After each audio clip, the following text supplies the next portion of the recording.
महात्मा गांधी और गौतम बुद्ध की तालीमात से मुतासिर होकर रियासत महाराष्ट्र से ताल्लुक़ रखने वाले नितिन सोनावानी 45 से ज़ायद ममालिक का सफ़र कर चुके हैं। नितिन अपने सफ़र में लोगों को अदम तशद्दुद और मोहब्बत का रास्ता इख्तियार करने का पैगाम पहुंचा रहे हैं। 42,000 किलोमीटर का सफ़र नितिन ने ज़्यादातर पैदल और साइकिल पर ही तय किया है और इस वक्त वो वादी कश्मीर में मौजूद हैं।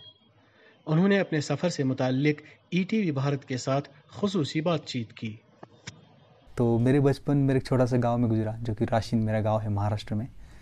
तो मेरे घर में आप जब आओगे तो आप थोड़ा सा शॉक लगेगा आपको, क्योंकि मेरे जो घर में अलग अलग धर्म के लोग रहते हैं। जैसे कि फैमिली हिंदू है, लेकिन मेरी मदर जब मैं छोटा था तो उसने क्रिश्चियनिटी एक्सेप्ट की। फादर जैसे कि रमज़ान का एक पूरा महीना रमज़ान फास्टिंग करते थे, तो उनके साथ मैं मस्जिद जाता था, माँ के साथ चर्च जाता था। मेरी ग्रैंड मदर सिखिज़म की प्रैक्टिस करती थी, तो उनके साथ में फिर भी उनके जो सत्संग है उनमें जाता था, और हिंदू टेम्पल्स। तो ये मेरे लिए काफ़ी बड़ी अपॉर्चुनिटी थी कि अलग अलग विचारधारा, अलग अलग स्टोरी समझना।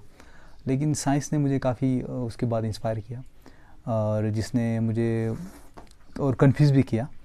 और जो मेरे 16 साल की उम्र में था तब मेरे दिन में समाज आया कि who we are and why we exist on this planet, कि हम कौन है और हम जो एक्ट कर रहे हैं, हमारे ऐसे जो चलता है ये ऐसा ही क्यों चलता है। तो मुझे उसमें एक बड़े महान व्यक्ति मिले, जो कि गौतम बुद्ध जी है, जिन्होंने 29 साल की उम्र में कि वाई पीपल सफ़र, कि दुख क्यों है, इसके वजह से उन्होंने घर छोड़ के यात्रा की सत्य की खोज।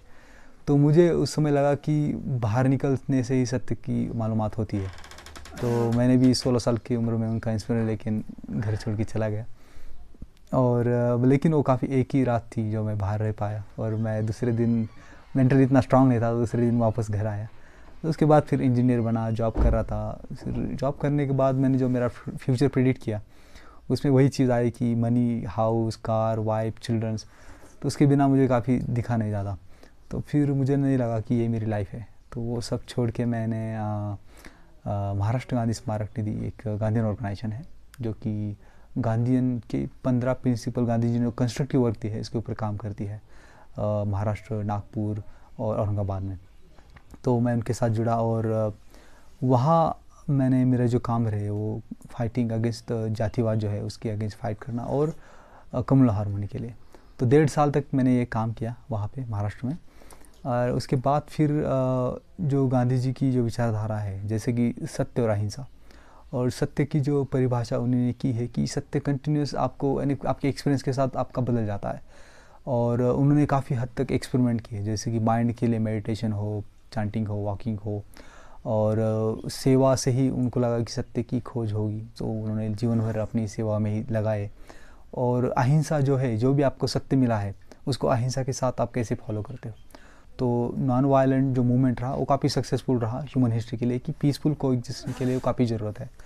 तो इसी उपलक्ष्य में हम ये यात्रा निकाली 8 नवंबर 2016 में, क्योंकि 2 अक्टूबर 2019 में गांधी जी की 150वीं जयंती थी। जो प्लान था कि 2 अक्टूबर 2019 लाहौर में एंड करना है, लेकिन मैं वहाँ पे नहीं पहुँच पाया क्योंकि वॉक किया मैंने बीच में। तो 18 नवंबर 2016 से मैंने साइकिल से यात्रा शुरू की, फिर India, Thailand, Cambodia, Vietnam, China, Hong Kong, Japan, South Korea, फिर वहाँ से North America, Central America, South America, और अफ्रीका में मैंने पदयात्रा की, South Africa, Zimbabwe, Zambia, Tanzania, Rwanda, Uganda, Kenya, Ethiopia, Sudan, Egypt. And on 2 October I was in London Parliament Square, जहाँ पे गांधी जी का बहुत अच्छा स्टैचू बनाया है, जो ब्रिटिश गवर्नमेंट है उन्होंने। तो वहाँ पे मैंने 2 अक्टूबर मनाई 150वीं जयंती। वहाँ से फिर जर्मनी, पुर्तगाल, स्पेन, जॉर्जिया, किर्गिस्तान, तुर्की, उज़्बेकिस्तान, और आखिरी में अफ़गानिस्तान, जहाँ पे मैंने यात्रा की समाप्त की, क्योंकि वहाँ से पाकिस्तान का वीज़ा नहीं मिल पाया मुझे। तो वहाँ से फ़्लाइट लेके सीधा दिल्ली आके 13 जुलाई को मैं फिर से यात्रा इंडिया में शुरू की, जो कि वाघा बॉर्डर से।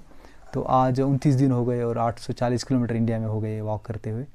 परसों ही मैं श्रीनगर में पहुंचा हूँ, और तो काफ़ी प्यार दिया लोगों ने ऑन द वे। यहाँ के श्रीनगर के हो, कश्मीर में, जम्मू में, हिमाचल प्रदेश, तो काफ़ी इंस्पायरिंग लोग भी मिले, जो कि काफ़ी वाइज है, और जो यंग जनरेशन है वो काफ़ी समझदार है, तो वो काफ़ी होपफुल है कि इंडिया का फ्यूचर मुझे काफ़ी अच्छा दिखता है उनसे मिलने के बाद। तो मैं जब कोविड आया 2020 में, तो लकीली मैं जॉर्जिया एक कंट्री है जो कि कॉकस साउथ ऑफ रशिया में है, तो वहाँ पे मैं जस्ट पहुँचा और उसके 1-2 हफ्ते के बाद पूरा दुनिया ठप हो गई।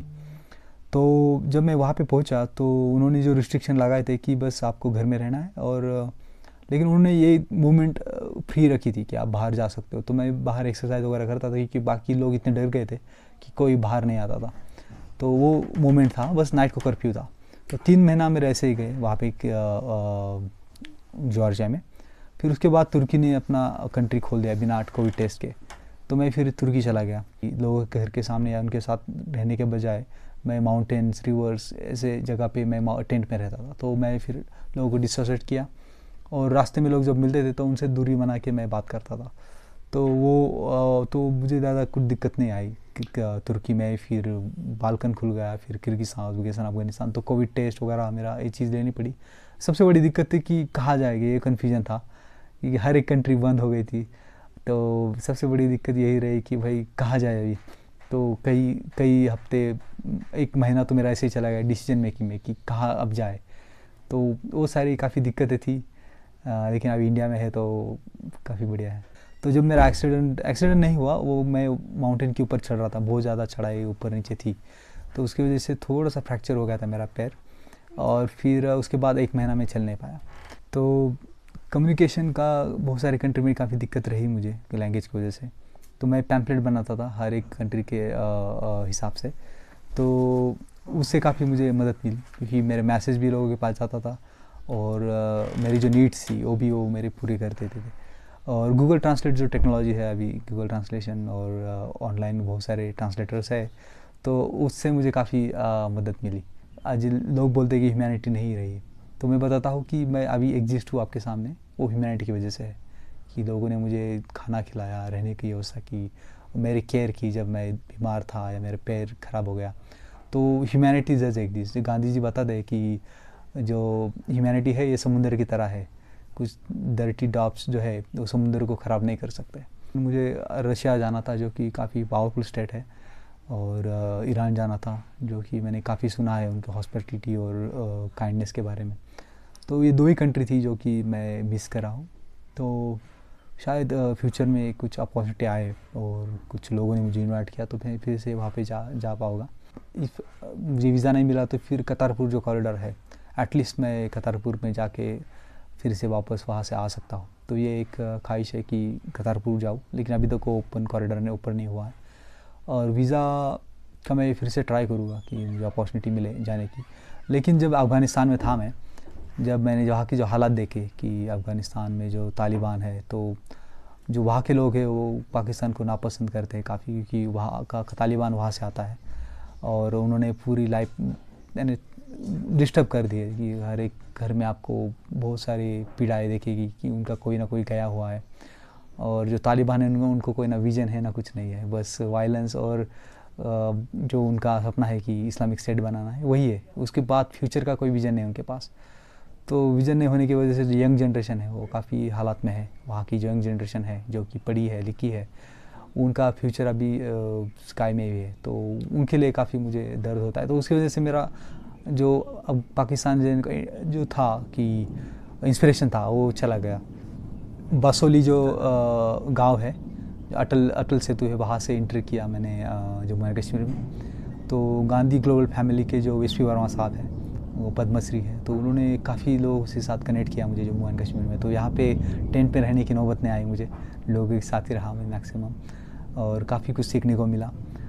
स्पेशली कश्मीर में लोगों ने बहुत प्यार दिया मुझे, जो क्यूरियोसिटी है यहाँ के लोगों में वो मुझे बाहर नहीं मिली, कि लोग काफ़ी अच्छे से सवाल पूछते हैं और जानना चाहते हैं कि क्या कर रहे हो, कैसे रहा आपका एक्सपीरियंस। तो वो बताने में मुझे काफ़ी बहुत अच्छा लगा यहाँ पे कश्मीर में। और काफ़ी लोगों ने मुझे चाय पिलाई, घर लेके गए, खाना खिलाया। तो मैं बहुत शुक्रगुजार हूँ कि इतने प्यारे प्यारे लोग यहाँ पे हैं जो मैं अभी तक नहीं मिल पाया था। तो काफ़ी लेट हुआ मुझे यहाँ आने में। और दूसरी चीज़ की दिक्कतें हुई कि सिक्योरिटी का एक बड़ा मसला है कश्मीर में। तो आर्मी हर जगह है, तो हर जगह मेरा आई कार्ड चेक करा जाता था और सवाल किए जाते थे। और फाइनली जब मैं निकलता था तो कई ऑफिसर मेरे साथ फ़ोटो लेके फिर मैं आगे चला था, क्योंकि वो इंस्पायर होते थे कि ऐसा भी हो सकता है कि वॉक करके कोई आदमी यहाँ आया और जा रहा है। तो वो काफ़ी इंस्पायर हुए, तो उन्होंने भी मेरे साथ फ़ोटो लिए। तो वो भी एक ज़रिया था मेरा कि गांधी जी की जो नॉन वायलेंस विचारधारा है लोगों के साथ लेके जाए। यहाँ से मैं कारगिल, लेह से उत्तराखंड, उत्तर प्रदेश और दिल्ली 2 अक्टूबर को मैं यात्रा की समाप्ति करूँगा राजघाट पे, जो कि गांधी जी की समाधि है वहाँ पे। तो वहाँ पे यात्रा की समाप्ति होने के बाद फिर मैं वापस घर चला जाऊँगा। कितने साल बाद घर जाए? वो 5 साल हो जाएगी पूरी यात्रा में। सबसे ज़्यादा याद किसकी आ रही है? माँ की सबसे ज़्यादा याद है, और मेरे भाई के 2 बच्चे हैं जो कि उनके बर्थ के टाइम में भी यहाँ में नहीं था, तो पता नहीं वो पहचानेंगे या नहीं मुझे आप 5 साल के बाद, क्योंकि उन्होंने कभी मुझे देखा नहीं घर पे।